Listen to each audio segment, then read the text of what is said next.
हाँ जी, सभी बच्चों को गुड मॉर्निंग। ऑनलाइन वाले बच्चों को भी गुड मॉर्निंग। क्या हालचाल? आवाज़ साफ आ रही है तो एक बार थम्स अप करेंगे। आवाज़ क्लियर है तो थम्स अप करेंगे। Good morning, good morning. Thumbs up करके दिखाइए फटाफट फटाफट। ऑडियो वीडियो ओके क्या?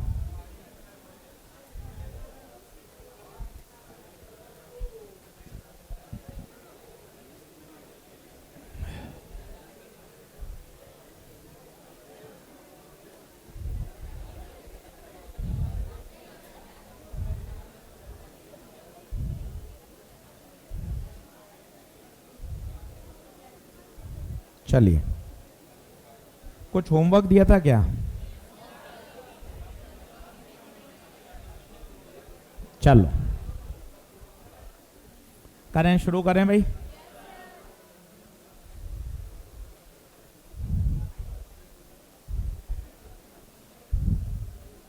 लिखें।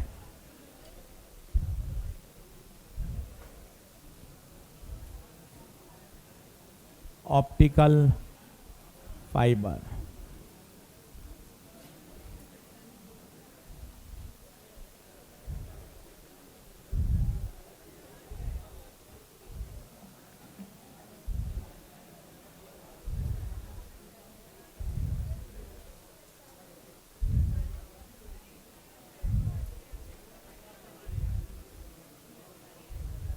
इसको क्या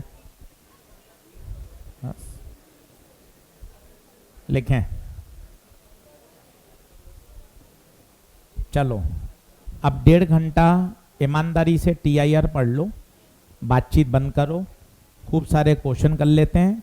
आज होमवर्क भी मिलेगा 20-25 क्वेश्चन का, तो बढ़िया तरीके से करना है, ठीक है? लिखें ऑप्टिकल फाइबर। ऑनलाइन वाले बच्चे भैया टेबल कुर्सी पर बैठ के पढ़ना है, नोट्स ईमानदारी से बनाने हैं। आप घर पर भी ऑफलाइन जैसा फील ले सकते हैं। टेबल कुर्सी पे बैठिए और बिल्कुल शांत होकर एक एक चीज़ जो लिखाई जा रही है बिल्कुल नोट्स में बनाइए। सही है? लिखें। लिखिए पहला point, optical fibre is based on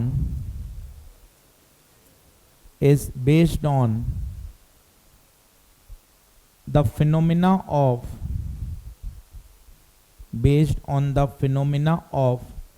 total internal reflection. Based on the phenomena of total internal reflection, bracket में लिखिए TIR। ये अपने आप में एक सवाल है कि ऑप्टिकल फाइबर किस फिनोमिना पर आधारित है। आंसर है TIR पे आधारित है। चलिए डायग्राम बनाते हैं, क्या होता है इसका। कोने में जरूर लिख लीजिए, NCERT में इस पर बेस्ड 2 क्वेश्चन हैं। तो क्या आपको ध्यान रहेगा भैया, क्वेश्चन सीधा इसमें आ सकता है। तो डेरिवेशन हमें करना नहीं है, बोर्ड एग्जाम के लिए है वो। अंदर होता है कोर, बाहर होता है क्लैडिंग। अच्छे से डायग्राम बनाइए एकदम तरीके से, सिस्टम से। चलो अब बातचीत बंद करो, बिल्कुल शांत होके पढ़ाई पे फोकस करो। फालतू इधर उधर कमेंट बाजी, टाइम पास कोई मतलब नहीं, पूरा पढ़ाई। और लाइट आ रही है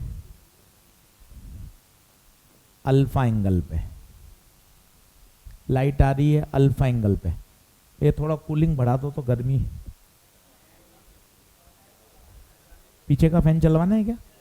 अच्छा, आगे वाला बंद कर दो बस।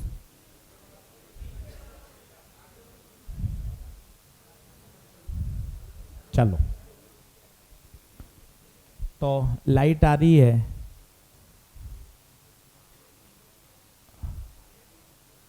अल्फा एंगल पर और एयर से। आपसे पूछा जाता है ये अल्फा बताओ। इस अल्फा को बोलते हैं एक्सेप्टेंस एंगल। क्या कहलाता है? एक्सेप्टेंस एंगल, अल्फा कहलाता है। उठ के बाहर जा, बाहर स्विच लगे हुए हैं सारे पंखे के, सारे स्विच लगे हुए हैं पंखे के और सब। अल्फा, अल्फा क्या है? एक्सेप्टेंस एंगल, और इसका फॉर्मूला है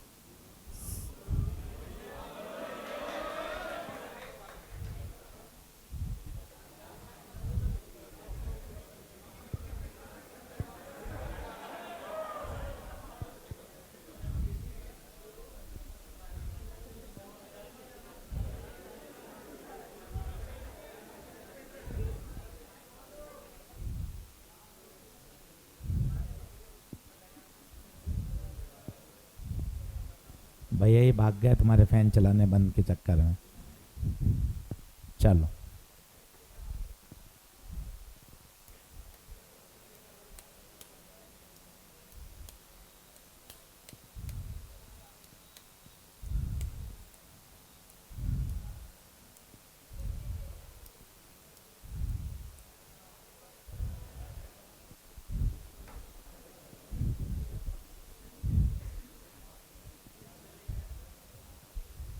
चलो, तो ऑप्टिकल फाइबर अंदर क्या कहलाता है? कोर। बाहर क्या कहलाता है? क्लैडिंग। कोर का रिफ्रैक्टिव इंडेक्स μ1, क्लैडिंग का μ2। कोर का रिफ्रैक्टिव इंडेक्स ज़्यादा होता है, याद रखिएगा, कोर का रिफ्रैक्टिव इंडेक्स ज़्यादा होता है। कोर का रिफ्रैक्टिव इंडेक्स ज़्यादा होता है,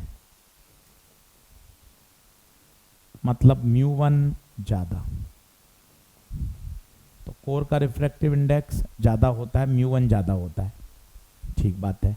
अब ये साइन अल्फा का जो फॉर्मूला है ये होता है less than equal to μ1 square minus μ2 square, और इस अल्फा का नाम है, क्या नाम है? Acceptance angle.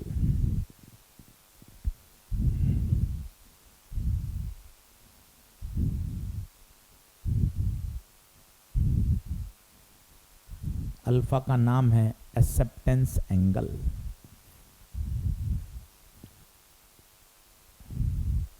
सीधा सूत्र याद होना चाहिए, एक बार याद कर लीजिए। μ1 कौन है? μ1 कोर का रिफ्रैक्टिव इंडेक्स, μ2 क्लैडिंग का refractive index.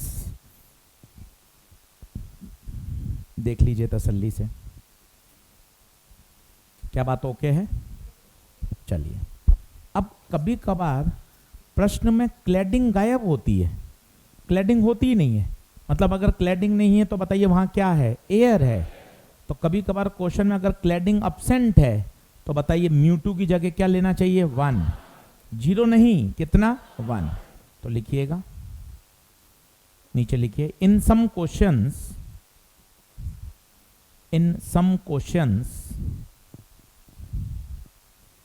in some questions, comma, if cladding is absent,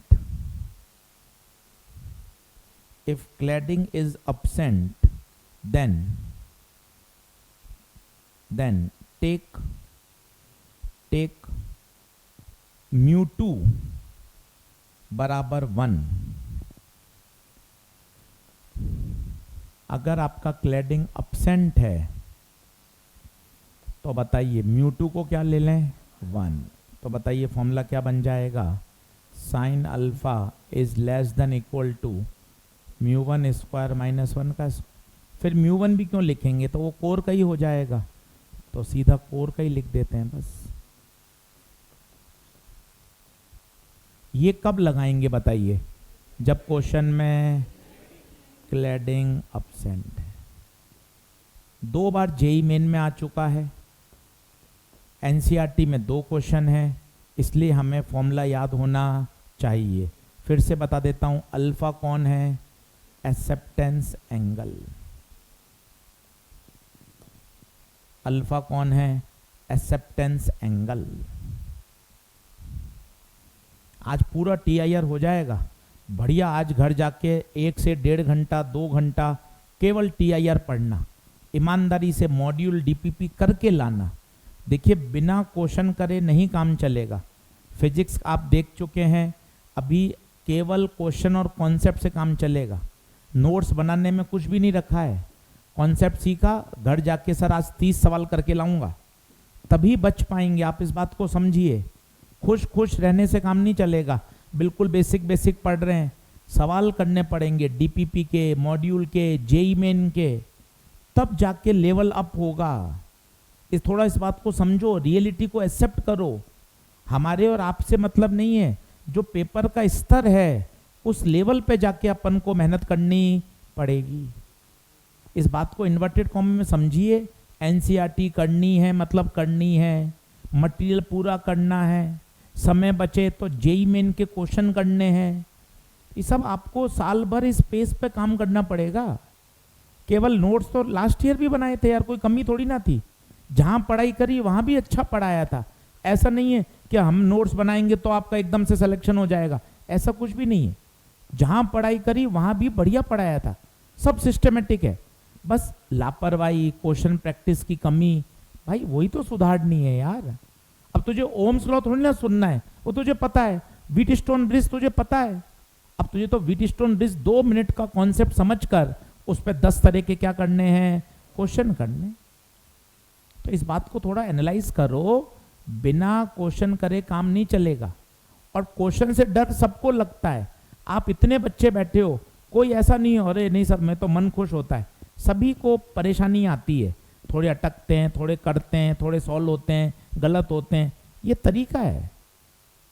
इसलिए रोज 30-25 सवाल से शुरू करो, धीरे धीरे इसको 50 सवाल 60 सवाल पे ले जाओ। पर डे फिजिक्स के 50 क्वेश्चन तो होने चाहिए। 50 क्वेश्चन बोले तो 1.5 से 2 घंटे। वैसे तो 1 मिनट लगेगा, पर अभी 1 मिनट नहीं लगता, क्योंकि पहली बार पढ़ रहे हैं तो अभी समय ज़्यादा लगता है। 2 घंटे तो भाई पढ़ना पड़ेगी फिजिक्स। थोड़ा सा इसको रियलिटी को एक्सेप्ट करिए। आ रहे हैं बहुत अच्छी बात है, रोज सुबह आके 6 घंटे क्लास अटेंड करना, ये एक पहला पार्ट है। दूसरा पार्ट है सेल्फ स्टडी, वो भी उतना ही ज़्यादा इम्पोर्टेंट है। चलिए, क्या ये बात ओके है क्या? जल्दी से क्वेश्चन देख लें, वापस एक बार फॉर्मूला देख लें। सर थोड़ा सा इसका दिखाओ होता क्या होगा, मैं आपको बताता हूँ, आप नोट मत करिएगा। ये लाइट आई, यहाँ से रिफ्रैक्ट हुई, रिफ्रैक्ट होकर अगर ये एंगल क्रिटिकल से ज़्यादा हो जाए तो पता है ये क्लैडिंग में नहीं जाएगी, TIR करेगी। फिर वापस यहाँ TIR करेगी, फिर वापस TIR। इस तरह से सिग्नल अंदर ही अंदर क्या होता रहेगा, रिफ्लेक्ट। देखिए आप, अब आपको ये भी समझ में आ रहा होगा गुप्ता सर कोर का ज्यादा क्यों रखते हैं। याद करिए, अगर यहाँ TIR होना है तो इसको डेंसर होना पड़ेगा, इसको रेरर होना पड़ेगा, तभी तो TIR होगा। क्या मेरी बात आप समझ पा रहे हैं? आगे बढ़ें। चलिए, ऐसा एक डायग्राम बना लो, भले अंदर चाहो तो, ताकि आपको पता चले। सिग्नल उसी डायग्राम में बना लो, उसी डायग्राम में बना लो, ताकि आपको पता चले सिग्नल अंदर ही अंदर क्या होता रहता है, TIR।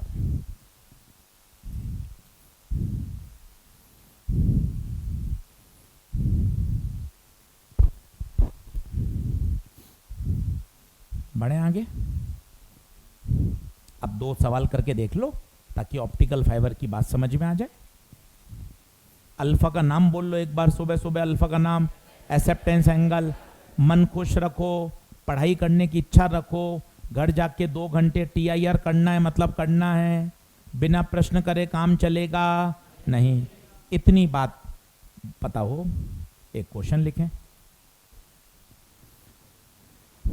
Find out the maximum acceptance angle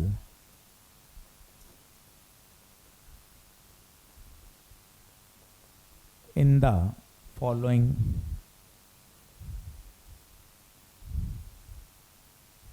ये कोर है, ये क्लैडिंग है, कोर का रिफ्रैक्टिव इंडेक्स दे रखा है √2 और क्लैडिंग का दे रखा है रूट पूरे में रूट है 3, कोर का √2 है, क्लैडिंग पूरे में 3/2।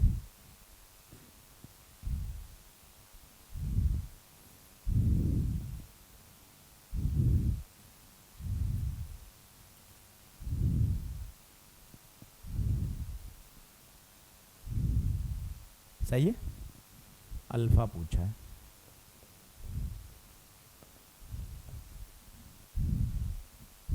खुद करिए।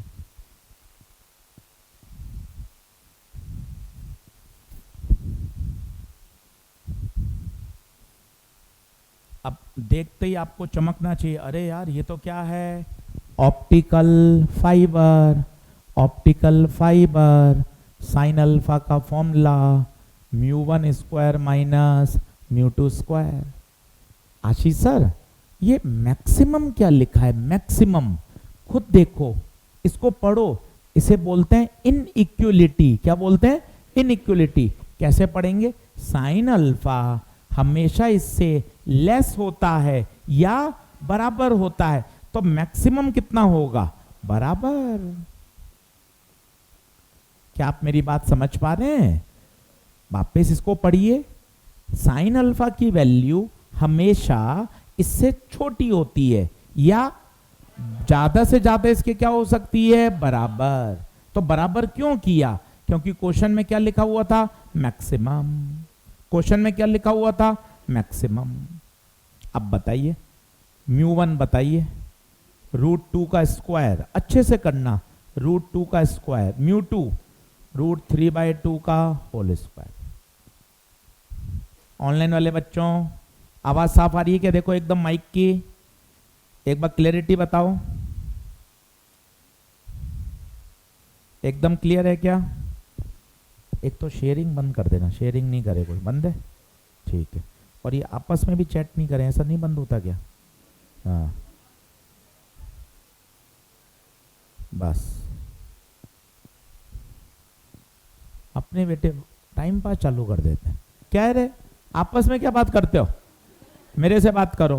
हाँ, √2 का स्क्वायर माइनस √3/2 का स्क्वायर, √2 का स्क्वायर बोलो तो 2, 3/2, एलसीएम बोलो 2, 4 माइनस 3, 1/√2। अब साइन अल्फा 1/√2 कितना होगा, 40, अल्फा 40। बहुत आसान सवाल, कोई रॉकेट साइंस नहीं है। थोड़ा सा कठिन करता हूं, अगला क्वेश्चन लिखिए, बराबर आइए, कैलकुलेशन सही करिएगा। होल स्क्वायर है, होल तो √2 का पूरा स्क्वायर करेंगे तो 2 आएगा, और √3/2 का करेंगे तो 3/2 आएगा। बोले क्या बात हो, क्या क्या, लास्ट बेंच भैया पीछे, ठीक है दिखाई दे रहा है साहब। चल अगला, अब थोड़ा सा कठिन कर रहा हूं, अभी एक संडे के माइनर पेपर में दिया था, वो बताता हूं। चित्र बनाइएगा,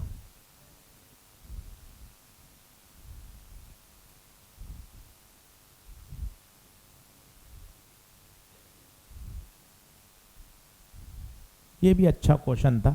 अब जो बच्चे रटते हैं उनके लिए गड़बड़ है।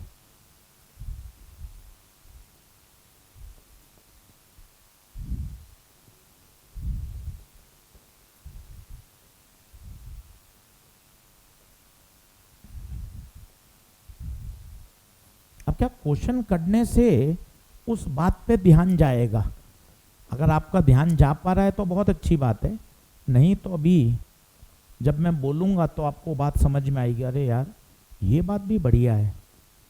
ऐसे ही सीखते हैं धीरे धीरे। क्वेश्चन याद करना अलग बात है, फॉर्मूला याद करना अलग बात है, और उसको सही अप्लाई करना वो इम्पोर्टेंट होता है। और सीख जाते हैं धीरे धीरे, प्रैक्टिस करते हैं तो।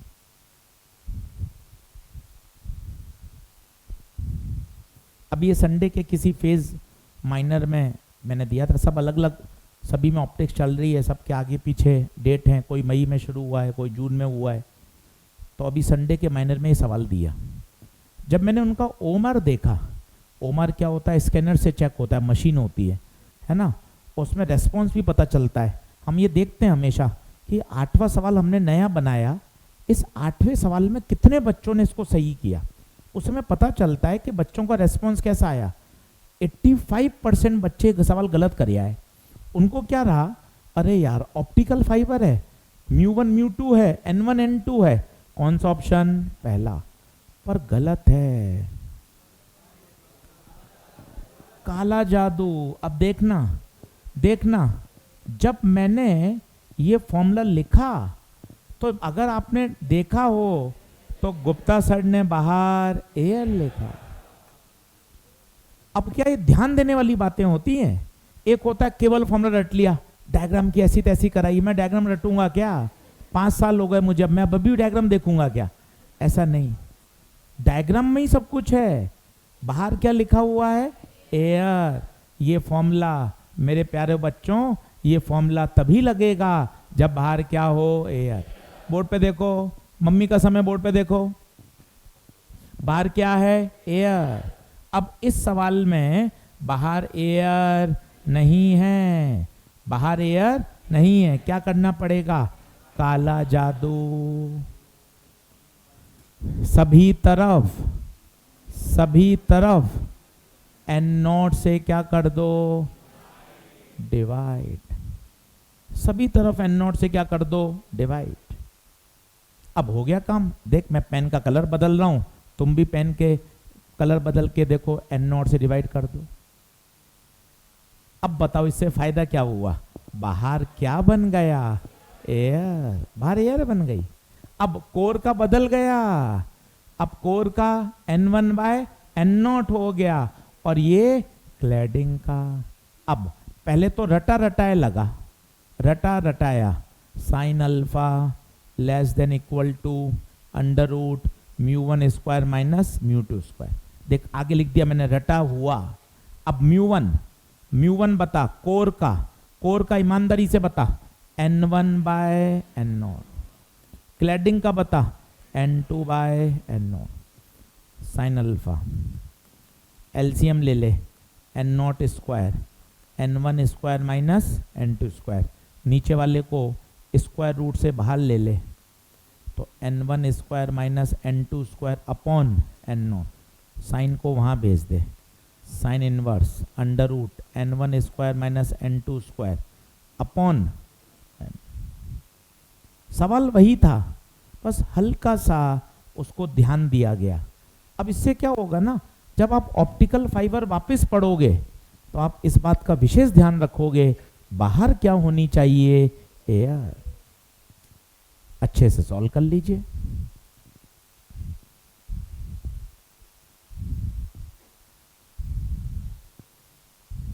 बताइए क्या ये बात ओके है क्या?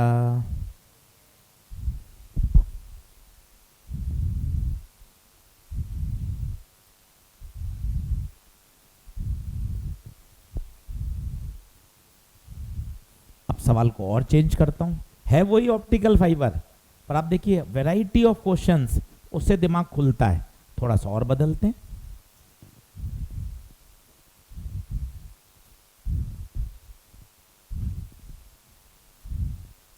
जल्दी आओ।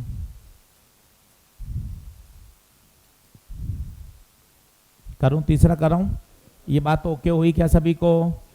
वापस बोल लीजिए, ऑप्टिकल फाइबर के फॉर्मूले में बाहर एयर होना, अगर एयर नहीं है तो मुझे एयर बनाना आना। अगला लिखेंगे, नेक्स्ट कर रहा हूं भाई, जल्दी आ जाओ। अगला, ये भी अच्छा सवाल है, ये भी अच्छा क्वेश्चन है।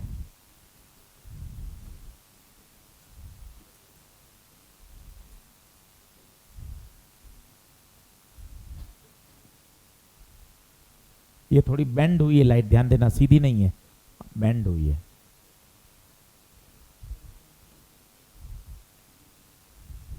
दो बार जेई मेन में, नीट में, दोनों में रिपीट हुआ है।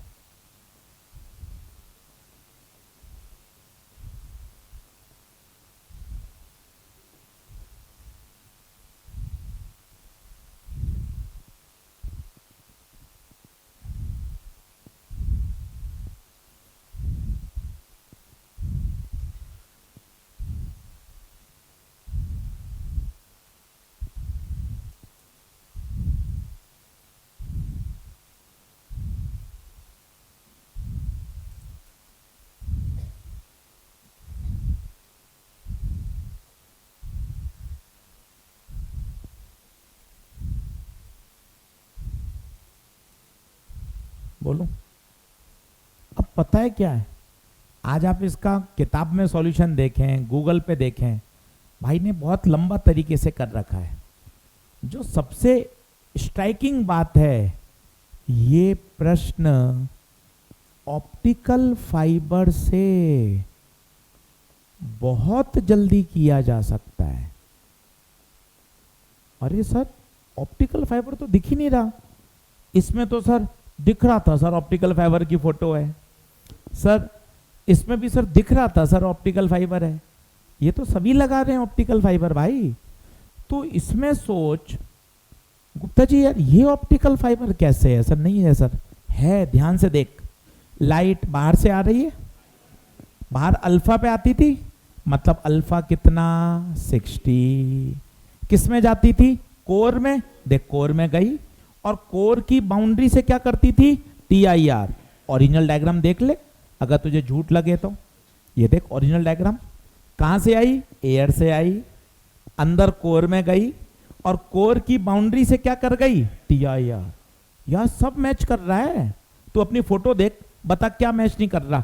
बाहर एयर, हाँ है, बाहर का एंगल 60, हाँ अल्फा 60, कोर में जाना, हाँ जाना, कोर की बाउंड्री से TIR, हाँ TIR, सब कुछ मैच कर रहा है। पर सर इसमें क्लैडिंग कहाँ है सर?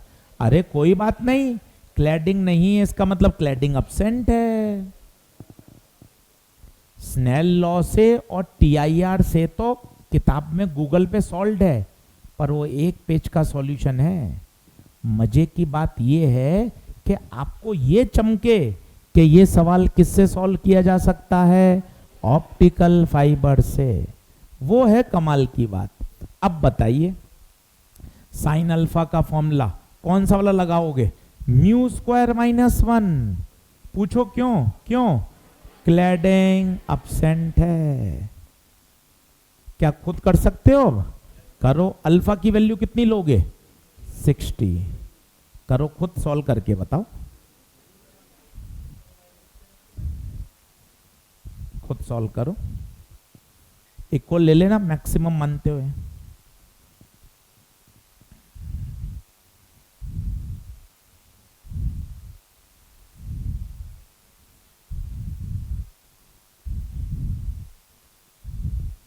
ऑनलाइन वाले बच्चों को बता देता हूं, अभी काम चल रहा है, अगले वीक तक जितने भी क्लासेस हैं, अभी आप लैपटॉप पे देख पा रहे हैं, पर लैपटॉप पे रिकॉर्डेड लेक्चर नहीं मिलते, ऐप में चलते हैं रिकॉर्डेड। तो अभी उसको अपडेट कर रहे हैं। अगले वीक तक डेस्कटॉप वर्जन बोलते हैं, लैपटॉप वर्जन या वेब वर्जन, लैपटॉप पर भी आप रिकॉर्डेड लेक्चर देख पाएंगे। अभी कहाँ देख पा रहे हैं? ऐप में। लाइव क्लास तो दोनों में चलती है, ऐप में भी चलती है, लैपटॉप में भी चलती है। अब एक नया इसमें अपडेट आ रहा है, लैपटॉप पर भी रिकॉर्डेड लेक्चर चलेंगे। एक बार ये बात समझ में आई हो तो थम्स अप करिए, खुश होने की स्माइली भेजिए, एक बार जल्दी से खुश होने की स्माइली भेजिए। Very good. दिल भेजो, दिल। हाँ बहुत बढ़िया, वेरी गुड। मुझे ही भेजना बस।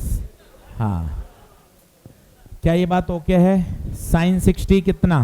√3/2 म्यू स्क्वायर -1। स्क्वायरिंग कर दो, √3 का स्क्वायर 3/4, 1 उधर भेजो, 3/4 + 1 7/4, √7, 2 बाहर आएगा, 2 स्क्वायर रूट के अंदर नहीं है शायद, है ना?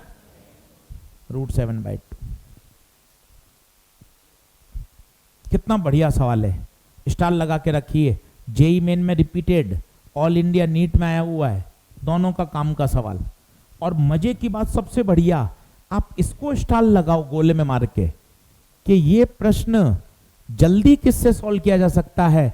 ऑप्टिकल फाइबर के फॉर्मूले से। ऑप्टिकल फाइबर के फॉर्मूले से इस सवाल को 1 मिनट में किया जा सकता है। क्या बात ओके है?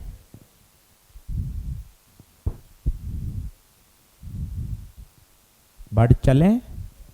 चलिए और सीखते हैं। कर दूं, नेक्स्ट करूं? लाइन खींच के खत्म कर दो। ऑप्टिकल फाइबर पे 3 सवाल करा दिए आपको, देख लो। ऑप्टिकल फाइबर का फॉर्मूला भी याद होना। एनसीईआरटी में कितने क्वेश्चन? 2, 3 अपन ने और कर लिए।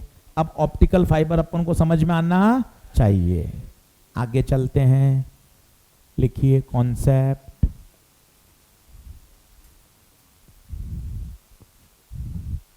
कॉन्सेप्ट सभी लोग बोर्ड पे देखेंगे। अब सभी जानते हैं, एक बढ़िया थ्योरेटिकल पॉइंट है, बहुत ध्यान से देखना। पेन पेंसिल छोड़ दो, बोर्ड पे देखो। विबग्योर, वायलेट से रेड जाने पर लैम्डा बढ़ता है। एक एक बच्चे को याद हो, वायलेट से रेड जाने पर लैम्डा बढ़ता है। लैम्डा किसका ज्यादा? लैम्डा रेड सबसे ज्यादा। ये अपने आप में एक पहला कॉन्सेप्ट हर बच्चे को याद हो। विबग्योर, सबसे ज्यादा लैम्डा किसका? रेड का। क्या बात ओके? अब देख कॉची रिलेशन। कॉची भैया क्या बोलते हैं बताओ? म्यू लैम्डा के इनवर्सली प्रोपोर्शनल। इसका मतलब जिसका लैम्डा ज्यादा उसका म्यू कम। जिसका लैम्डा ज्यादा उसका म्यू कम। तो लैम्डा रेड का ज्यादा है तो म्यू रेड का सबसे कम होगा। हाँ बोलो, म्यू रेड का कम होगा। तीसरा, क्रिटिकल एंगल का फॉर्मूला साइन थीटा सी बराबर 1/μ। सर मैं भूल गया 1/μ, तुझे एजी फंडा सिखाया था, भूल गया। क्रिटिकल एंगल निकालने का सबसे अच्छा तरीका, बड़ी वैल्यू कहाँ, छोटी वैल्यू ऊपर। याद कर 1 और म्यू में छोटा कौन? 1। ध्यान रख 20 दिन यही पढ़ना है। सबसे छोटा रिफ्रैक्टिव इंडेक्स 1, तो देख 1 ऊपर है और म्यू नीचे। अब सोच के बताना, म्यू कम है, जिसका म्यू कम उसका क्रिटिकल एंगल। इसका मतलब रेड कलर के लिए क्रिटिकल एंगल सबसे। ये अपने आप में एक थ्योरेटिकल सवाल है कि सबसे ज्यादा क्रिटिकल एंगल किसका है? रेड का। और अगली लाइन सुनोगे तो मजा आ जाएगा। इसलिए रेड का TIR सबसे मुश्किल है। क्यों है अभी मैं समझाता हूं, पहले आप इसको नोट करिए। यहां से बहुत प्यारे प्यारे अभी सवाल बनेंगे, ध्यान पूर्वक आपको समझने पड़ेंगे।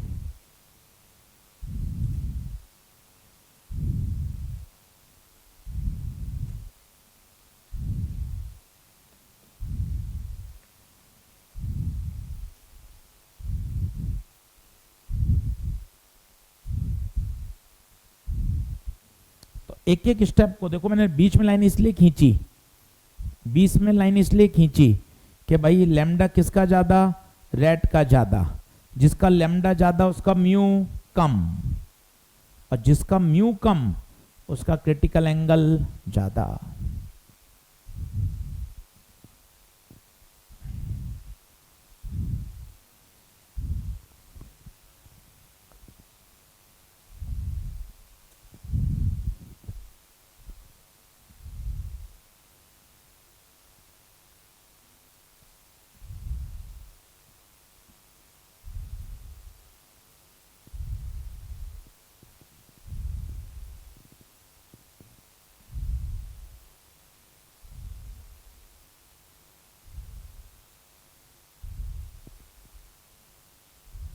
मिटाऊं क्या?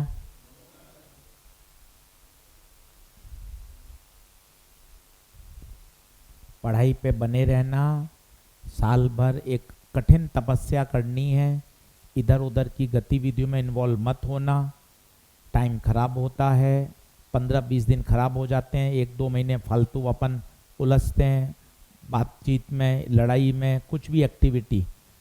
कोई टाइम मत खराब करिए, इग्नोर करिए, पढ़ाई पे बने रहिए। समय बहुत कीमती है, यही समय बाद में कम पड़ेगा, इसलिए जितना ज़्यादा पढ़ सकते हैं उतना पढ़िए। और ज़्यादा समय नहीं है, आप सोचिए जुलाई तो शुरू हो गया है, 8 महीने ही हैं, मार्च अप्रैल मत गिनिए, उसमें तो पढ़ना ही है। तो जुलाई से लेके फरवरी तक 8 महीने ईमानदारी से पढ़ना है, रोज क्लास आना है, रोज होमवर्क करना है, बिल्कुल एकदम सीधी लाइन पे चलना है, ट्रैक पर। जो गलतियां लास्ट ईयर करी थी वो वापस नहीं दोहरानी है, इस बात को समझें। अब सर आपने ये क्या लिखा कि ना रेड का क्रिटिकल ज्यादा है, ये बात तो क्लियर है, पर रेड का टीआईआर मुश्किल क्यों है? मैं आपको समझाता हूं, ऐसे चेंज करूं क्या? चलो अभी आप बनाना मत। जैसे मैंने लिखा यहां डेंसर है, यहां रेयर है, वाइट लाइट आ रही है। अच्छा वाइट आ रही है, मतलब वाइट में कितने कलर? 7 कलर, सही है। और रेड का क्रिटिकल सबसे ज्यादा, मैंने मान लिया 55 डिग्री। तो सोचिए वायलेट का क्या होगा? सबसे कम, मैंने मान लिया 44 डिग्री। बाकी सबके इनके बीच में होंगे, मान लो ग्रीन का मान लिया 48, मन से तुक्के मारे। पर ये बात ध्यान रखी, रेड का सबसे ज्यादा। अब आप देखते जाना, लाइट आई 30 डिग्री पर, सबने मना कर दिया, कोई टीआईआर नहीं करेगा क्योंकि एंगल क्रिटिकल से छोटा है। टीआईआर की शर्त तुम भूल गए, मुझे याद है। क्या तुम्हें याद है? क्या तुम्हें याद है? टीआईआर की शर्त एंगल क्रिटिकल से बड़ा होना। 30 डिग्री छोटा है, कोई लाइट नहीं टीआईआर करी, पूरी की पूरी व्हाइट लाइट क्या हो गई? इमर्ज। क्या बोलते हैं इसे? इमर्ज। टीआईआर नहीं हुआ, आपने एंगल बढ़ाया, अरे सर 45 डिग्री कर दो। वायलेट खुश हो गया, वायलेट ने कहा अपना तो काम हो गया, क्योंकि एंगल मेरे क्रिटिकल एंगल से, सुनना सुनना मजा आएगा, वायलेट भैया नीचे आ गए, वायलेट का टीआईआर हो गया। बाकी कलर कहां निकल गए? ऊपर। विप ग्योर, वायलेट रुक गया, बाकी सब बाहर। क्या कहानी समझ में आ रही है? और सुनिए, और आपने और बढ़ाया, 45 से कर दिया 48 तक। अब बताइए, ग्रीन 49 डिग्री कर दिया, ग्रीन कहेगा मेरा भी टीआईआर हो जाएगा, तो ग्रीन भैया भी कहां आ गए? ग्रीन भैया भी नीचे आ गए। अब आप बताइए, आपने 49 कर दिया, 50, 51, 52, 53, 54। रेड अभी भी डटा हुआ है, मैं नहीं होऊंगा टीआईआर, मेरा एंगल तो कितना है? 55। बाहर कौन जाएगा? रेड। बाकी सारे कहां हैं? नीचे। आप समझो किसका मुश्किल हो रहा है टीआईआर? आप एंगल बढ़ाते जा रहे हो, बढ़ाते जा रहे हो, बढ़ाते जा रहे हो, पर रेड डटा हुआ है, क्योंकि रेड का क्रिटिकल एंगल ज्यादा है। तो बताइए रेड का टीआईआर मुश्किल है या आसान है? इसको आप एक सरल बात से जोड़ सकते हो, जो घर में सोच के याद कर सकते हो। जैसे एम्स का कट ऑफ दूसरे सरकारी मेडिकल कॉलेज से थोड़ा ज्यादा रहता है, ऑब्वियस बात है, सभी को पता है। तो एम्स मिलने की संभावना दूसरे मेडिकल कॉलेज से कम है, क्योंकि उसका कट ऑफ ज्यादा है। सेम यहां देखिए, किसका क्रिटिकल एंगल ज्यादा है? किसका क्रिटिकल एंगल ज्यादा है? रेड का। तो रेड का टीआईआर मुश्किल है, रेड का टीआईआर। हाँ, अगर आप मेहनत ही कर लो, अरे सर मैं तो एम्स ही लेके रहूंगा, और ये लाइट आपने 56 डिग्री पे डाल दी, अब बताइए क्या होगा? अब तो सारे के सारे पूरी व्हाइट लाइट ही क्या कर जाएगी, और कोई कलर इमर्ज नहीं होगा। क्या आप मेरी बात समझ पा रहे हैं? अब बताइए किसका टीआईआर मुश्किल है? रेड का क्या आसान है? इमर्ज होना। इमर्ज होने को बोलते हैं रिफ्रैक्शन होना। एक होता है टीआईआर, ये वापिस आना क्या है? टीआईआर। ये ऊपर जाना क्या है? रिफ्रैक्शन। अब इन सारी बात को मैं एक लाइन में लिख के आपको बताता हूं, और वो इतना अच्छा तरीका है कि आपको मजा आ जाएगा और आपके मैक्सिमम सवाल सॉल्व कर देगा। ये देखना, विब ग्योर, देखते जाना, जैसे जैसे आगे बढ़ोगे, रेड की तरफ बढ़ोगे, चांसेस ऑफ रिफ्रैक्शन बढ़ेंगे। टीआईआर नहीं बढ़ेगा, चांसेस ऑफ रिफ्रैक्शन और टीआईआर में अंतर है मेरे दोस्त। मेरे दोस्त, लाइट का आना और वापस आ जाना ये क्या है, और लाइट का दूसरे मीडियम में चले जाना रिफ्रैक्शन। मेरे प्यारे बच्चों, ये रिफ्रैक्शन है और ये रेड का टीआईआर मुश्किल है। अरे सब मिल जाओ, रेड का टीआईआर मुश्किल है तो रेड का क्या आसान है, रिफ्रैक्शन। ये देखो, जैसे जैसे आगे बढ़ रहे हैं चांसेस ऑफ रिफ्रैक्शन इंक्रीज होते हैं, और जैसे जैसे पीछे बढ़ोगे चांसेस ऑफ टीआईआर इंक्रीजिंग। क्या कुछ को समझ में आ रहा है? सरल भाषा में बोलूं तो वायलेट का टीआईआर करना आसान है, यहां बोलूं रेड का टीआईआर करना मुश्किल है, तो रेड का क्या आसान है, रिफ्रैक्शन। बहुत बढ़िया सवाल, इस ट्रिक से इतना जल्दी सॉल्व होते हैं कि आपको मजा आ जाएगा। पहले आप इससे नोट करिए, इस स्लाइड में कुछ रह गया क्या? ये अपने आप में एक सवाल है, वो पूछेगा किसका क्रिटिकल सबसे ज्यादा, याद होना चाहिए किसका क्रिटिकल सबसे ज्यादा। इसको नोट करिए।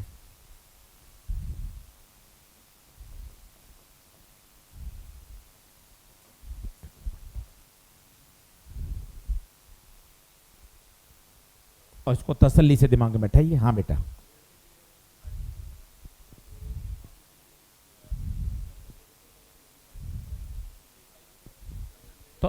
तो रेड क्या जाएगा, बाउंड्री पे जाएगा।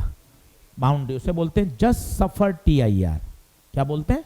जस्ट सफर टीआईआर, एकदम बाउंड्री पे जाना, क्योंकि क्रिटिकल एंगल पर आओगे तो 90 पे जाओगे ना।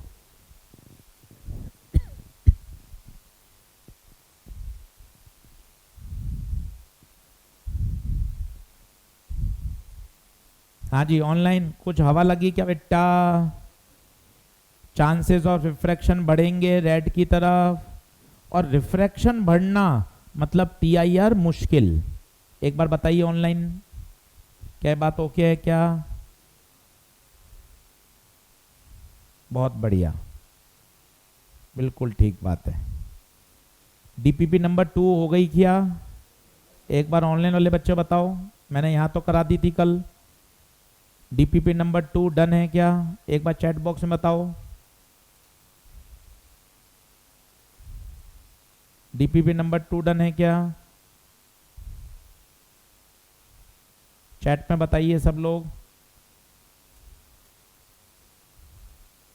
ठीक है, और ऑप्टिक्स की डीपीपी अपलोड हो चुकी है, बहुत बढ़िया। ये बात तो समझ में आ रही है, दिमाग में बैठी है आप सभी के? आइए फिर से याद करिए, रेड का क्रिटिकल सबसे ज्यादा है। मैंने इसलिए एक एग्जांपल आपके दिमाग में बैठाया, एम्स का कट ऑफ ज्यादा तो एम्स मिलने की संभावना कम। वैसे याद करो, रेड का क्रिटिकल ज्यादा तो रेड का टीआईआर होना मुश्किल। रेड का टीआईआर मुश्किल तो रेड का क्या आसान, रिफ्रैक्शन। क्या बात ओके है? चलिए एक प्रश्न करके दिखाऊं इस पर, बढ़िया। चलो एक अच्छा क्वेश्चन,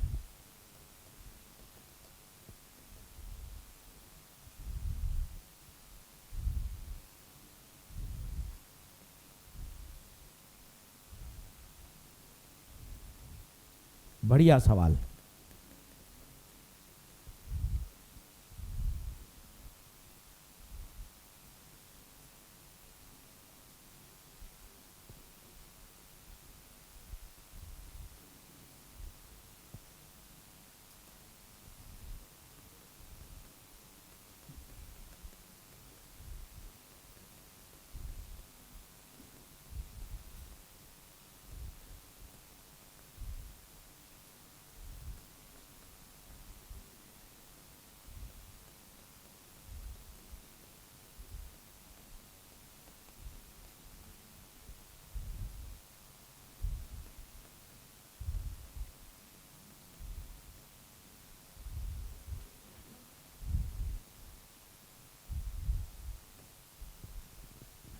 बहुत ही पॉपुलर क्वेश्चन। पॉपुलर का मतलब है हर जगह हर मटेरियल में ये आपको क्वेश्चन दिखता है। इतना अच्छा आना चाहिए, कोई भी मटेरियल आप पढ़िए हमेशा इस तरह का क्वेश्चन आपको दिखाई देगा।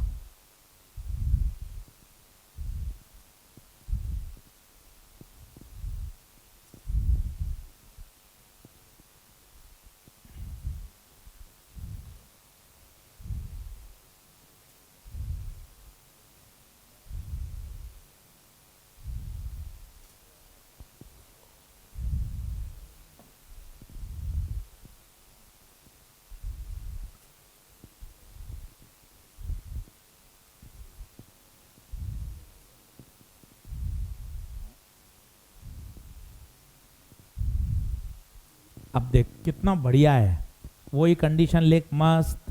बोर्ड पे देख, विबग्योर आगे जाने पर रिफ्रैक्शन की चांस बढ़ती है। आगे जाने पर रिफ्रैक्शन की चांस बढ़ती है। अच्छा, येलो एकदम बाउंड्री पे जा रहा है, येलो को गोला मार ले। जब येलो बाउंड्री पे जा रहा है इसका मतलब बाद वाले तो ऊपर चले गए होंगे। तो बताओ हवा में कौन कौन? ऑरेंज और रेड। सोच के देखो, येलो, येलो पे गोला क्यों मारा? येलो दे रखा है डायग्राम में, देख येलो बाउंड्री पे जा रहा है। तो येलो अगर बाउंड्री पे जा रहा है तो इसके आगे वाले तो पक्का पक्का हवा में गए होंगे भाई। तो बताओ हवा में रिफ्रैक्शन किसका? रिफ्रैक्शन किसका? ऑरेंज और रेड का। अच्छा, मनी मन ये बोल लो, टीआईआर किसका? TIR violet, indigo, blue, green, इन सब का टीआईआर। पूछा नहीं है पर मन में बोल लो। हवा में कौन? ऑरेंज और रेड। हवा में ऑरेंज और रेड। अच्छे से नोट कर लीजिए, तसल्ली से दिमाग में बैठाइए। आज ये घर पर 2 से 3 बार मिलेगा, मॉड्यूल में, डीपीपी में, सॉल्व एग्जाम्पल में। दिमाग में बैठा लीजिए। सर येलो को गोला मारा क्योंकि येलो क्वेश्चन में दे रखा है, बाउंड्री पे जा रहा है। तो येलो के बाद वाले, येलो के बाद वाले कौन? ऑरेंज और रेड। इनका क्या हो जाएगा? रिफ्रैक्शन। तो आपसे पूछेगा एयर में कौन इमर्ज होगा? आंसर है ऑरेंज एंड रेड। बताइए क्या ये बात ओके है? लाइन खींच दो इसको।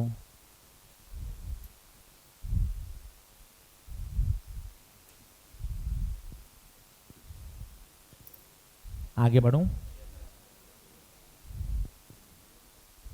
लिखें, कुछ क्वेश्चंस करते हैं। डायग्राम बनाइए। अब थोड़े थोड़े सवाल अच्छे, ताकि थोड़ा सा दिमाग और खुले।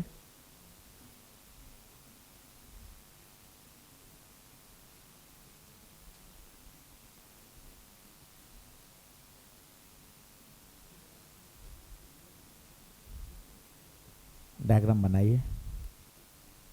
कॉन्सेप्ट वही रहेगा, कॉन्सेप्ट में कोई चेंज नहीं है। बस ये है कि थोड़ा अच्छे सवाल करने पे दिमाग और चलता है। फिजिक्स वही रहती है भाई, फिजिक्स नहीं बदलती।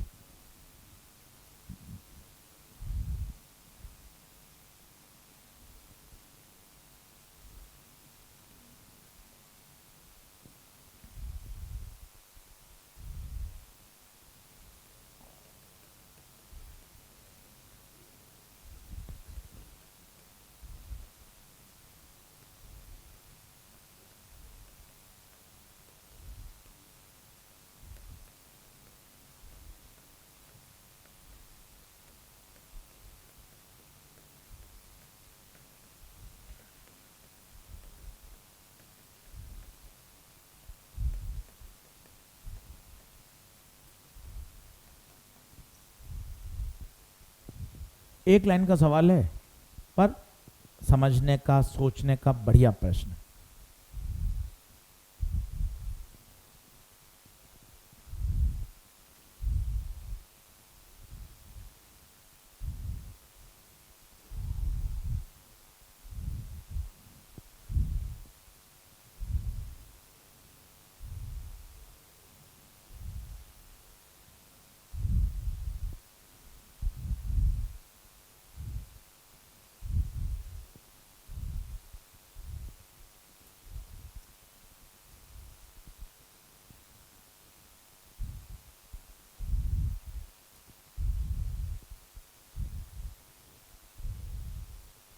बढ़े।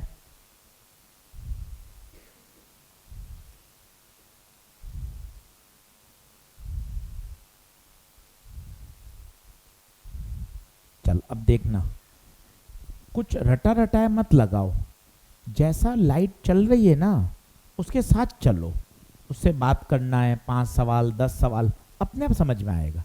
एक बार पेन पेंसिल छोड़ो, बोर्ड पे देखो, एक लाइन में सॉल्व होगा, बस वो चमकना आना चाहिए। देखना बोर्ड पर, फिर अगला ऐसे ही आपको दूंगा। सर लाइट आई, सर ये सीधी कैसे चली गई सर? नॉर्मल के अलोंग आएगी तो बिना मोड़े। अब इसको कायदे से प्रिज्म से कहां जाना चाहिए? पानी में, पर ये पानी में गई नहीं, यहां से क्या कर गई? TIR। ये एक रोमांचक घटना है, आप इसको फील नहीं कर रहे। कैसे, मैं आपको बताता हूं। जैसे ये ग्लास है, ठीक है, ये ग्लास है। अब आपने यहां पे टॉर्च का प्रकाश या कोई लेजर लाइट्स खोली, क्या होगा? लेजर लाइट इस ग्लास को पार करते हुए बाहर चली जाएगी। टॉर्च का प्रकाश कहां चला जाएगा? बाहर। तो ये कोई रोमांचक घटना थोड़ी ना है। ये तो हाँ सर, ये तो नॉर्मल है सर, यहाँ पर टॉर्च खोलेंगे, प्रकाश कहाँ चला जाएगा? बाहर। पानी के अंदर आपने टॉर्च खोली और वो प्रकाश पानी से कहाँ चला जाएगा? हवा में। कोई दिक्कत नहीं है। इंटरेस्टिंग तो तब होगा जब पानी के अंदर आपने टॉर्च खोली और आपका एंगल क्रिटिकल से ज्यादा है, तो पानी प्रकाश हवा में जाएगा ही, कहां जाएगा? वापस नीचे।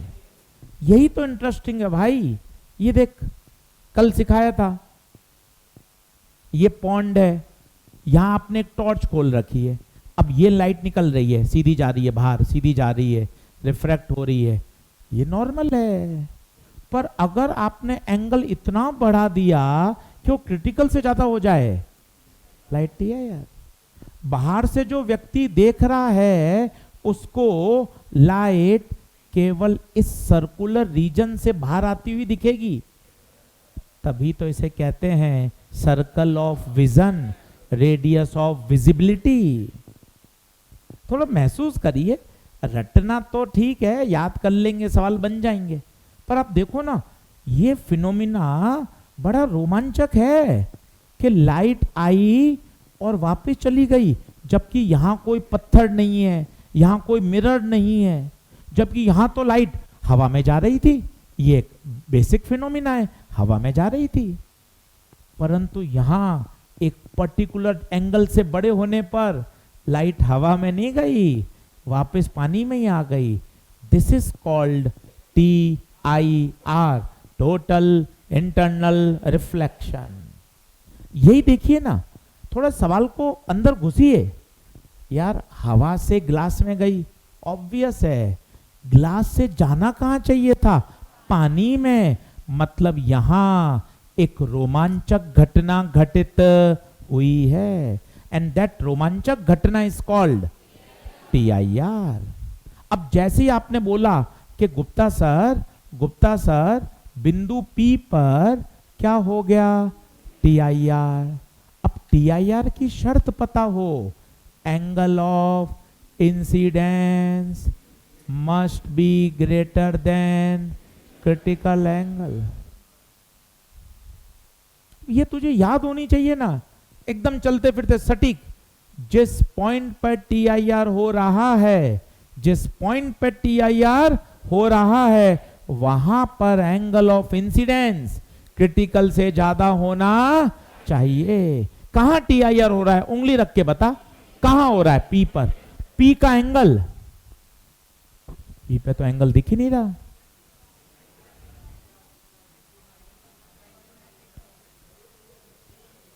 एंगल तो यहां है सर, वहां। सर मैं ऐसे ही करता हूं, तभी तो मेरे हाल है, मैं कुछ भी कर देता हूं। तो वहां कहां देख रहा भाई? एंगल तो यहां है। तो सर यहां का कैसे निकालूं? आजा कोशिश करते हैं। ये बता कितना? ये, हाँ बोल। ये थीटा, ये 90, तो ये, हाँ बोल। ये कौन है? नॉर्मल। तो नॉर्मल पूरा 90 बनाता है, इसमें से ये 90 माइनस थीटा, तो ये कितना थीटा। एंगल कौन सा लूं, इतने सारे हैं, अक्कड़ बक्कड़ के लूं ना। सही लाइन बता। पहले लेक्चर लाइट का, ये रही लाइट, नॉर्मल, ये रहा नॉर्मल, लाइट का नॉर्मल के साथ, लाइट का नॉर्मल के साथ कितना theta. Theta angle of incidence must be greater then. Sir एक बार मैथ्स और सिखा दो, एक बार और सीख ले भाई, अपनी क्या दिक्कत है, अपने घर की बात है, हमें क्या दिक्कत है, हमारे बच्चे हैं यार।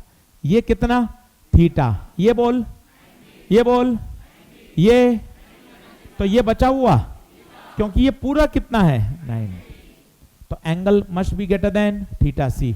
अब आपको याद हो गया होगा, दोनों तरफ क्या लेंगे, दोनों तरफ साइन लेने पर तो sine theta is greater than sine theta. हर बार कहाँ अटकोगे, साइन थीटा सी, उसके लिए कोने में आना पड़ेगा।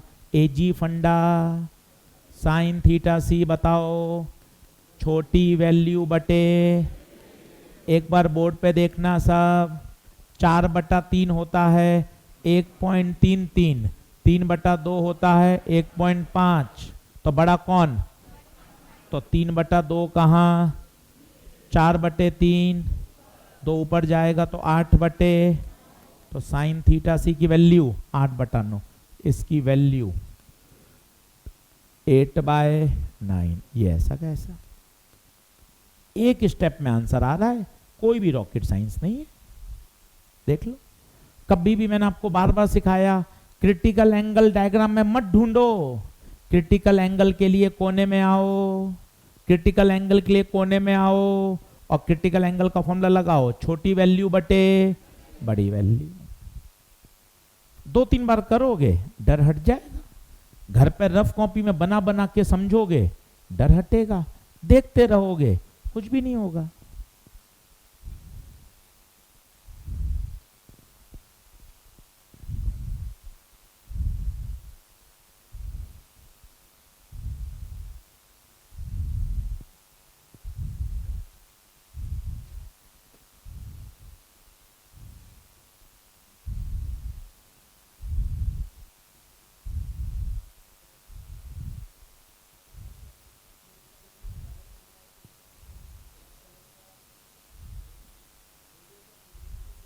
बिल्कुल अलग होगी, सही बात है।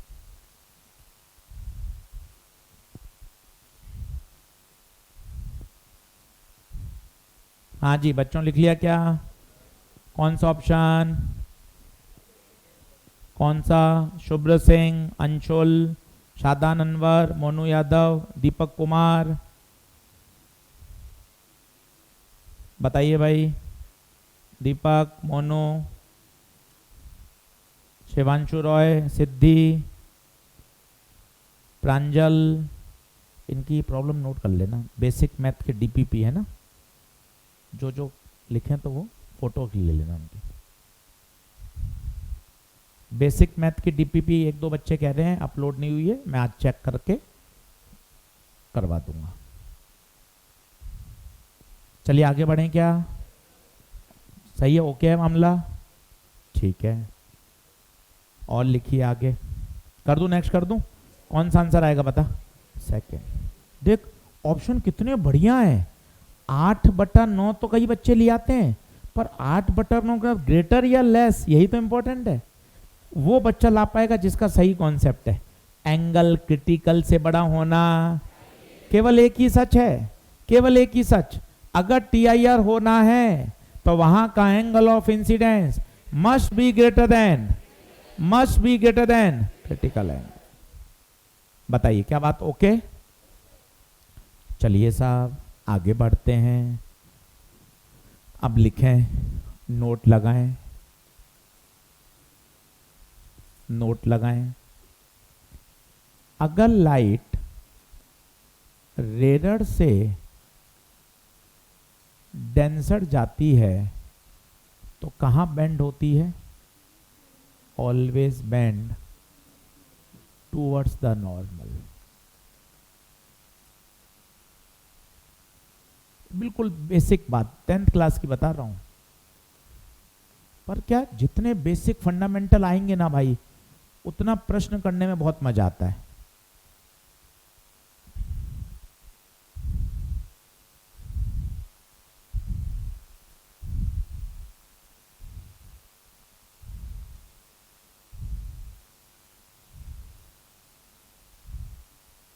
चलिए सचित्र बना के देखते हैं, आओ सभी लोग देखना। 10th क्लास का फोटो है, हर बच्चा समझ सकता है।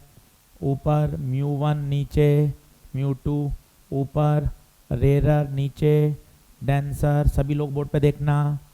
ये लाइट आई टक, इसका नाम चिल्लाओ, इंसिडेंट रे। ये एंगल आई, पक्की बात 10वीं क्लास, अगर मीडियम चेंज नहीं होता तो क्या ये सीधी जाती? ये इसका कौन सा path? Original.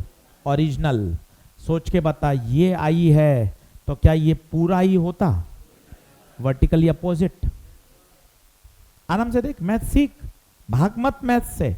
Sir vertically opposite क्या होता है? दो लाइनें होनी चाहिए, स्ट्रेट लाइन, आमने सामने के एंगल, स्ट्रेट लाइन होनी चाहिए, स्ट्रेट लाइन, आमने सामने के एंगल, इसे बोलते हैं वर्टिकल अपोजिट। तो खुद देख, ये लाइन वही है गुप्ता सर, ये लाइन बिल्कुल सीधी है, आई, पर लाइट ऐसे थोड़ी ना जाएगी, लाइट कहाँ चली जाएगी? नॉर्मल की तरफ। ये एंगल कितना है? आर। तो डेल्टा क्या है? Delta, what is delta? Angle of deviation, भटक जाना। हम रोजमर्रा की जिंदगी में बोलते हैं, यार पढ़ाई से डेविएट क्यों हो जाता है यार? रोज 2 दिन, हर 3 दिन में डेविएट हो जाता है। डेविएट होने का मतलब अपने रास्ते से भटक जाना। इसका ये ओरिजिनल रास्ता था, पर यहां से भटक गई। कितना भटक गई बताइए? क्या ये भटक गई क्या? देख लो सर, बहुत सारे एंगल में परेशान हो रहा हूं, तो खामखा परेशान होता है, हर छोटी बात में रोता रहता है। ये ध्यान से देखे ना, i angle of incidence, r angle of refraction, delta angle of deviation. अब सोच के बता, ये आई किसके बराबर है? आई बराबर आर प्लस, तो अगर मुझे कोई डेल्टा पूछे, आई माइनस, मुझे डेल्टा याद होना चाहिए, बहुत काम आता है, कई बच्चों को पता भी है। डेल्टा बराबर आई माइनस आर, तीनों के नाम लिख लो। डेल्टा का नाम बोलो, एंगल ऑफ इंसिडेंस, आई का नाम delta angle of deviation, I angle of incidence, r angle of refraction.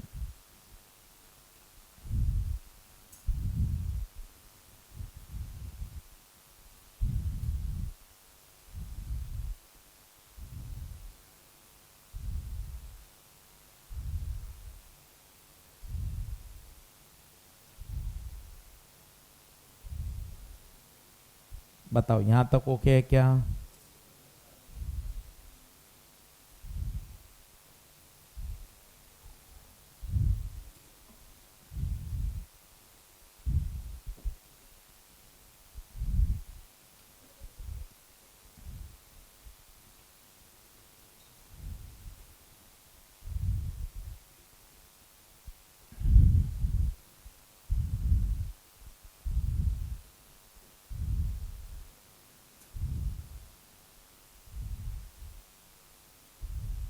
Done done. अब पन्ने पलटो, TIR कहां से स्टार्ट हुआ है वो देखो।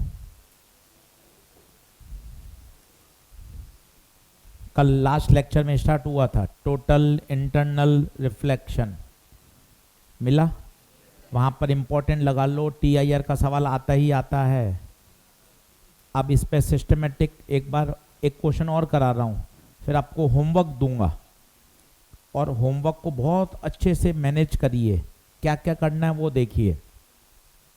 TIR सबसे पहले क्लास नोट्स को 2-3 बार ओके कर लीजिए, पढ़ लीजिए, क्वेश्चन कर लीजिए। उसके बाद आइए DPP नंबर 3, आप पूरी कर सकते हैं, TIR पे आधारित है, पूरी DPP कर सकते हैं। देख लो 3 नंबर में कितने सवाल हैं, देख लो कितने सवाल हैं। कितने 13, 1 से 13 पूरे। एक्सरसाइज 1.4 ये भी पूरी TIR पर बेस्ड है, सारे सवाल TIR पर ही बेस्ड हैं। वो देखिए 1.4 में कितने सवाल हैं, 1.4 में 15। अब आपके पास टोटल होमवर्क है 28 सवाल। 28 के 28 भाई किस पर हैं, TIR। 1 घंटा 1.5 घंटा मेहनत कर, क्लास नोट्स पढ़, DPP लगा, पूरी एक्सरसाइज लगा, ईमानदारी से देगा ना समय तो मजा आएगा। फिर सर मान लो ये मेरे से जल्दी हो गए, मैं पढ़ा हुआ है सर, पिछले साल मेहनत करी थी। कई बच्चे अपने में से ऐसे हैं जिन्हें पूरा तैयार है, आता है, सर मुझे थोड़ा और आगे बढ़ना है। कई बच्चों पहली बार पढ़ रहे हैं, उनको ये करना है पहले अच्छे से, सर ये मैंने जल्दी कर लिया, 15 मिनट में हो गया, आधे घंटे में हो गया। भाई JEE मेन के TIR पे क्वेश्चन है 25, पिछले 15-20 साल में जितने सवाल आए हैं ये भी अवेलेबल है। सर ये किताब कहाँ से खरीदूं, कोई किताब की जरूरत नहीं है, टेलीग्राम पे हम सारा एक कंटेंट सिस्टमेटिक देते हैं। TIR के, सिर्फ TIR के सवाल 25 सवाल टेलीग्राम पर हैं। ये ऑप्शनल है। ये कब ऑप्शनल, सर मेरा ये पूरा ये पूरा ये पूरा और समय भी बचा हुआ है, केमिस्ट्री बायो का भी काम मेरा पूरा है, सर ये मैं कर सकता हूं। इससे मेरा और कॉन्फिडेंस बढ़ेगा कि सर मैं अच्छे लेवल के प्रश्न भी कर पा रहा हूं। इसका पूरा मटेरियल, इनफैक्ट इसका सॉल्यूशन भी पूरा एक एक सवाल YouTube पर है। आपको सिर्फ JEE मेन PYQ ऑप्टिक्स सर्वम डालना है, आपके पास केवल TIR के 25 सवाल मिल जाएंगे। तो ये सब हमने पूरा सिस्टमेटिक कंटेंट डेवलप कर रखा है। पर पहले ये करिए, ये करिए, सीधा इस पे मत कूदिए, नुकसान है। आप अपना खुद का स्टेप बनाइए, दूसरों से तुलना मत करिए। हो सकता है बच्चे ने पूरा पढ़ रखा है, वो ये काम 15 मिनट में कर लेगा, उसके लिए ठीक है। हम पहली बार ऑप्टिक्स पढ़ रहे हैं, पहली बार कोटा आए हैं, पहली बार मेहनत कर रहे हैं, हमें तो इसमें अभी 2 घंटे लग सकते हैं, बिल्कुल लग सकते हैं, कोई टेंशन वाली बात नहीं। क्या आप मेरी बात समझ पा रहे हैं क्या? अल्टीमेट थॉट क्या है? क्वेश्चन बनाने से ही चीजें इंप्रूव होंगी और कोई सस्ता जुगाड़ नहीं है। बस क्लास नोट्स, DPP मॉड्यूल, इसका एक बार रिवीजन, समय बचता है JEE मेन। ऐसा नहीं है आप इसको केमिस्ट्री बायो के कॉम्प्रोमाइज करके करो, वो नुकसान है। केमिस्ट्री बायो का अपना अलग अस्तित्व है। बायो 50% है नीट की। फिजिक्स का टीचर हूं पर क्या कह रहा हूं, केमिस्ट्री बायो भी पढ़नी जरूरी है, क्योंकि तीनों पिलर हैं। बायो खुद 50% वेटेज पर है। इसको ज्यादा पढ़कर मैं सोचूं मैं दिन भर फिजिक्स पढ़ के मजबूत बनूंगा, ये नुकसान है। तूने वो समय किसका खाया, केमिस्ट्री और बायो का खाया, वहां नंबर डिग्रेड हो जाएंगे। थोड़ा संतुलन बनाइए, खुद की सुनिए, आजू बाजू से कंपेयर मत करिए। आप क्या करते हैं, कंपेयर करते हैं, यार ये किताब कर रहा है सॉल्व, यार ये एडिशनल चीजें कर रहा है। भाई आज आपका जो पहला दिन है उसका वो 25वां दिन चल रहा है भाई। बहुत इंपॉर्टेंट बात है, आप समझना। आपने तो आज देखा उसको, आपने शुरू करा, वो 25 दिन से मेहनत करता हुआ आ रहा है और आपको लग रहा है अरे यार ये तो बहुत आगे है। आप मेहनत करोगे, आपकी भी चीजें डेवलप होंगी। क्या बात ओके है? चलिए नीचे लिखिए, शॉर्ट रिव्यू TIR। अब 15 मिनट में TIR वापस पूरा एक बार फटाफट से आपकी आंखों के सामने से निकाल रहा हूं। लिखिए शॉर्ट रिव्यू TIR। पहला बताइए कंडीशन, जल्दी साथ साथ लिखते जाइए, कहां से कहां, डेंसर से रेरर। और सबसे important, angle of incidence must be greater than. Pen चलाते जाओ, पेन चलाते जाओ, पेन साथ साथ चलाओ। TIR की बेसिक शर्त, डेंसर से रेरर और angle of incidence must be greater than critical angle, एकदम याद होना चाहिए।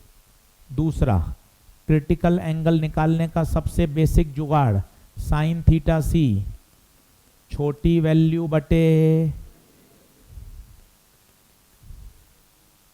छोटी वैल्यू बटे बड़ी वैल्यू। सबसे ज्यादा सवाल इसी से सॉल्व हो जाएंगे। वैल्यू में वो क्या क्या देगा, स्पीड हो सकती है, रिफ्रैक्टिव इंडेक्स हो सकता है, वेवलेंथ हो सकती है, सभी पे डीपीपी पे सवाल हैं भर भर के। स्पीड हो सकता है, रिफ्रैक्टिव इंडेक्स होता है, वेवलेंथ हो सकती है। तीसरा circle of vision. Circle of vision का फॉर्मूला बताइए, आर बराबर एच अपॉन अंडर रूट। एकदम शानदार याद होना चाहिए।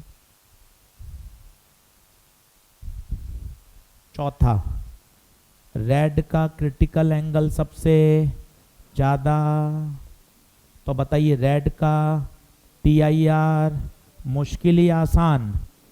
मुश्किल। आगे बढ़ते हैं तो चांसेस ऑफ रिफ्रैक्शन इंक्रीजेस।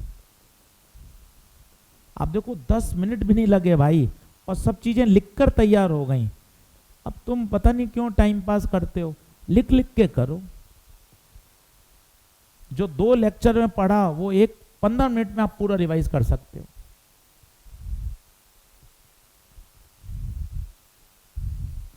तो सर्कल ऑफ विजन आर बराबर H upon under root mu square minus 1। किसका क्रिटिकल सबसे ज्यादा? रेड का। पांचवा, मैं आपसे पूछूं कंडीशन फॉर इमर्ज आउट बताओ, अपना दिमाग लगा के समझना। कंडीशन फॉर इमर्ज आउट, सोचना इमर्ज का मतलब क्या है? तो इमर्ज और TIR में अंतर नहीं समझ रहा। ये देख, लाइट आई वापस आ गई, ये क्या है? ये TIR है। और लाइट का आना और बाहर चले जाना इमर्ज है। TIR की शर्त थीटा मस्ट बी, सोच इमर्ज की शर्त,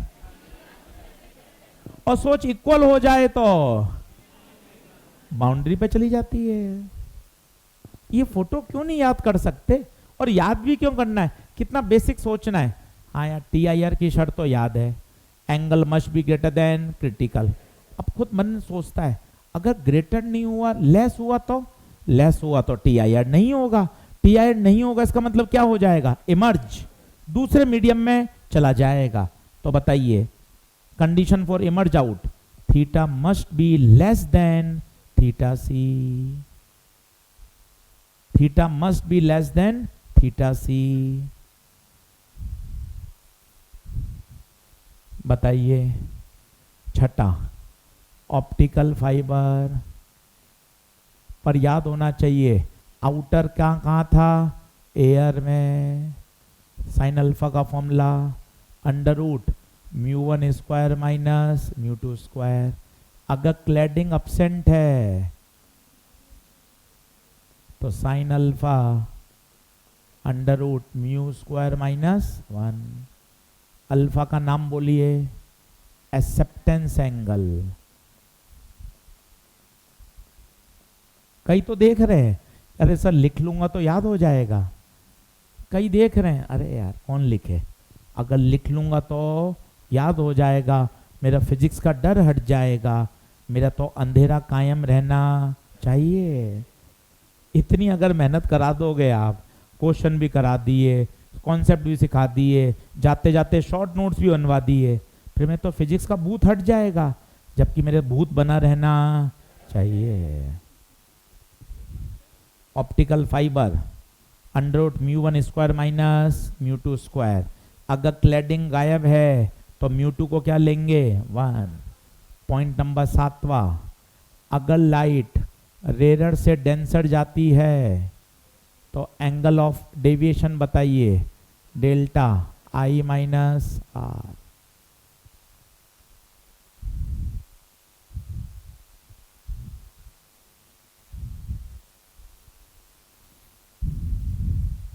भाई साहब इतना अगर आपको स्पष्ट याद है, उसके बाद आप क्वेश्चन करिए 28 सवाल, आपको आनंद आएगा। अरे यार मेरे एक एक सवाल समझ में आ रहा है। अटकोगे तो भी कोई दिक्कत नहीं यार, 2 बार करता हूं, सर बता देंगे अगली क्लास में। मेरा काम है एक बार में 28 के 28 सवाल क्या करके लाऊं, अटेम्प्ट, और क्वेश्चन करूंगा तभी बचा पाऊंगा, तभी सरवाइव करूंगा, नहीं तो लड़ाई में सरवाइव नहीं हो पाएगा, मुश्किल है। बताइए क्या ये ओके है क्या? अगले सवाल की तरफ बढ़ें क्या? सातों पॉइंट एकदम शानदार याद होने चाहिए। Circle of vision, optical fibre, VIBGYOR, red का क्रिटिकल ज्यादा, रेडर से डेंसर जाते हैं तो delta i minus r, condition for emerge out, theta less than theta c. बढ़ूं आगे, जल्दी आओ।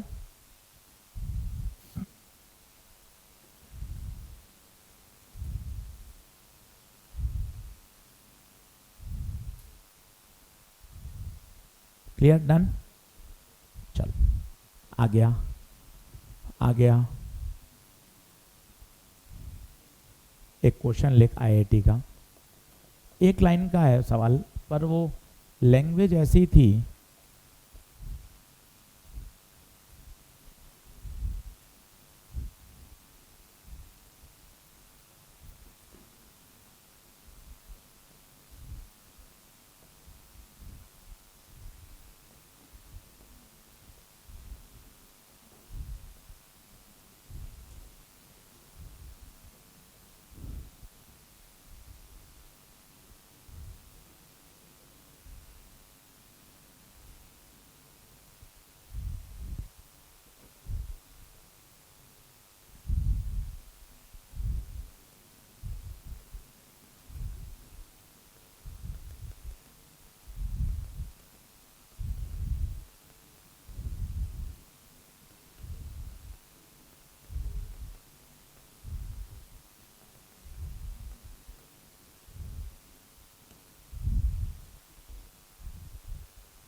अब एक लाइन का सवाल है आईआईटी एडवांस का।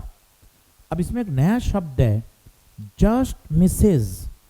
जस्ट मिस करने का मतलब क्या है वो देखें। यहां से यहां गया रिफ्रैक्ट, यहां से यहां गया रिफ्रैक्ट। अब इसमें गया नहीं, जस्ट मिस मतलब कहां चला गया, बाउंड्री पर। यही बात काम की है। मैं आपको बोलूं यार बात कर रहे हो, क्लास से बाहर चले जाओ यार, रोज का बात करते हैं तो बाहर चले जाओ यार। अब आप कहोगे यार बाहर जाना है, एजी सर कह रहे हैं यार, कहना तो मानना पड़ेगा यार, ये 7-8 महीने पढ़ाएंगे, इनसे बैर करके क्या करूंगा, मेरे electro, current, capacitor, magnet, magnetism, EMI, AC, EMW, इतने सारे टॉपिक हैं। तो अब क्या करूं, सर का कहना तो मान लूं, पर यार मुझे क्लास भी छोड़नी नहीं है। तो आप पता है क्या करोगे, एकदम बाउंड्री पे जाके खड़े हो जाओगे, एकदम बाउंड्री पे। इससे क्या होगा, बाहर के बाहर हो और सुनाई सारा दे रहा है, ताकि क्लास का नुकसान भी ना हो। तो मैंने कहा आपको बाहर चले जाओ, जाओ बाहर चले जाओ। आप तुरंत बाउंड्री पे जाके खड़े हो जाओगे, सर का भी काम हो गया, अपना भी हो गया। जस्ट मिसेज, जस्ट मिस मतलब वो मीडियम 4 में एंटर, टीआईआर भी नहीं कर रहा, जस्ट मिस मतलब कहां चला गया, बाउंड्री पर। इसे बोलते हैं ग्रेजिंग। क्या बोलते हैं, ग्रेजिंग कर जाना। अब बताइए याद है, if the surfaces are parallel, तो कहीं से भी कहीं स्नेल लॉ, सीधा यहां सीधा यहां लगा सकते हो। Lecture number 1, if the surfaces are parallel, if the boundaries are parallel, तो हम कहीं से भी कहीं स्नेल लॉ को लगा सकते हैं। सबसे इधर लगाइए एन नॉट साइन थीटा, सीधा यहां कूद जाइए, n not by 8 sine 9, n not से एन नॉट कट गया, sine theta 1/8, theta sine inverse 1/8। देख लो, छोटा सा सवाल था पर लैंग्वेज बहुत काम की थी। जस्ट मिस, बताइए क्या बात ओके है? तो भैया बचाएगा कौन? 28 सवाल। बचाएगा कौन? 28 सवाल, जो कि आज आपको करने चाहिए। और आपके पास 48 घंटे हैं, आप आराम से आज का काम आज ही करके खत्म करें। कल दूसरे 4 लेक्चर होते हैं, उनकी पढ़ाई करनी है, तो अपन को आज का लेक्चर आज ही पूरा करना है। नहीं तो हुआ तो इसकी वजह से ना, जैसे क्रिटिकल एंगल निकालते थे तो लाइट यहां टीआईआर करती थी, तो स्नेल लॉ तो नीचे का म्यू नीचे का एंगल, ऊपर का म्यू ऊपर का एंगल, तो इसकी वजह से तो 90 गया है। तो रिफ्रैक्टिव इंडेक्स तो यहां का लेंगे। चलिए साहब, सभी का बहुत बहुत धन्यवाद। ऑनलाइन वाले बच्चों एक बार बाय करेंगे, ऐसे बाय हाथ का लिखेंगे, टाटा बाय बाय। बहुत बढ़िया, ये ताली बजाना होता है भाई। बाय वाला सिंबल ढूंढेंगे। हाँ बहुत बढ़िया, एक एक बच्चे का बाय आना चाहिए। बहुत बढ़िया बहुत बढ़िया, शानदार। चलिए, जिसको डाउट पूछना है वो आ जाओ बाहर।